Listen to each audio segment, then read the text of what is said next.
আজকে ছিল 21শে ডিসেম্বর। আজকে আমার একটা বলতে যার মেয়ের জন্মদিন।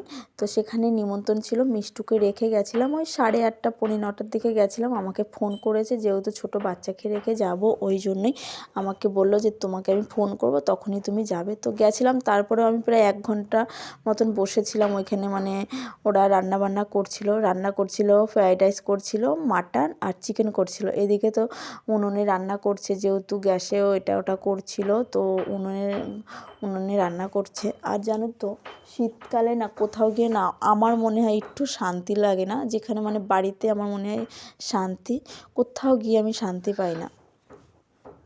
তো যাই হোক, এদিকে তো দিদি বললো চলো বসে থাকবে আমার সঙ্গে। তো আমি ওই দিদির সঙ্গে গিয়ে বসেছিলাম, দিদি রান্না করছিল।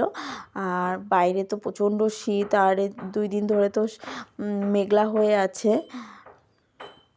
আর এই যে এর হয়েছে জন্মদিন, বার্থডে গার্ল। তো একেও কত মিষ্টি লাগছে। আর কেকটা না মানে এনেছে, অনেক আগে এনেছিল, ফ্রিজে রেখেছে, একটু না মানে কেকটা একটু ভেঙে গেছিলো সাইড থেকে। যাই হোক এইদিকে তো সবাই ফটো তোলাতুলি করছে। আমার ছেলে আর আমি গেছিলাম মেয়েকে রেখে ওর বাবার কাছে।